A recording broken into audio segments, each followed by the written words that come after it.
गेल्या 22 वर्षापासून ठाणे शहरातील घर व्यावसायिक मालमत्तांच्या खरेदीसाठी नागरिकांना आकर्षक पर्याय सवलती उपलब्ध करणाऱ्या क्रेडाई एमसीएचआय ठाणे यांच्या वतीने एमसीएचआय हे तो भरोसा आहे अशी टॅगलाईन घेऊन यंदा 17 एप्रिल ते 19 एप्रिलपर्यंत भव्य प्रॉपर्टी प्रदर्शन भरवण्यात येत आहे।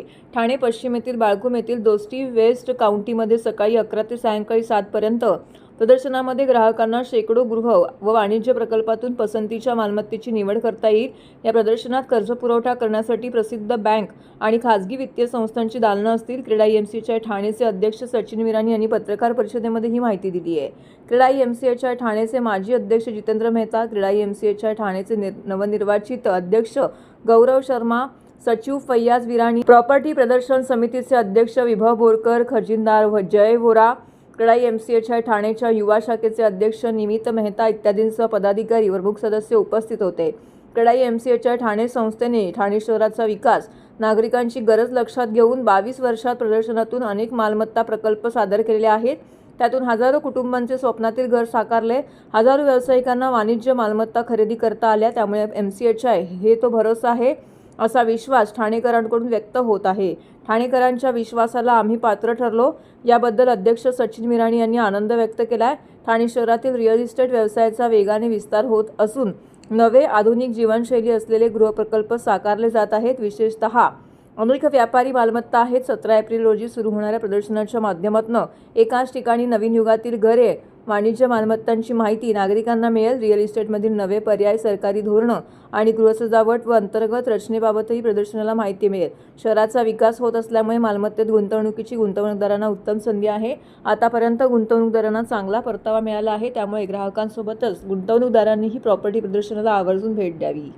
मैं यही बोलूँगा कि मी असंच सांगणार की 17, 18, 19 हे सर्व होम बायर्स, ऑफिस बायर्स आणि सेकंड होम बायर्सला एक संधी आहे। त्यांना एकच छताखाली ते संपूर्ण ऑप्शन भेटणार आहे। काय काय प्रोजेक्ट्स अवेलेबल आहेत ठाण्यामध्ये।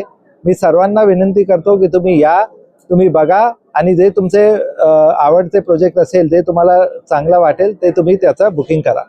युद्धसाठी हे काही कामगार घरी नाही जात। मे मध्ये नॉर्मली काय असतो, त्यांचा फार्मिंगचा सीझन असतो, त्यामध्ये खूप जे आहे वर्कर्स ते घरी जातात। ते घरी जाऊन त्यांचे जे फार्मिंगचे काम आहे त्याचं उत्पादन करतात। बाकी असं काय लेबरचा आतापर्यंत काय युद्ध कारण काय कमी आहे असं नाही। असं काय फटकाने बसतो, ते फक्त 15-20 दिवसासाठी जातात आणि ते परत येतात। टोटल 30 बिल्डर्स आहेत त्यांनी सहभाग घेतलाय आणि करीबन मोठी करीबन 100 प्रोजेक्ट्स आहे जे डिस्प्लेमध्ये आहे। कारण काय एक डेव्हलपरचं 2 ते 3 प्रोजेक्ट असतात। ते सर्वांनी पार्ट घेतलाय। तुम्ही या, त्यावेळी बघा तर तुम्हाला समजेल। यासाठी मी याला ते आपल्या गव्हर्नमेंटला खूप धन्यवाद द्यायला सांगेल।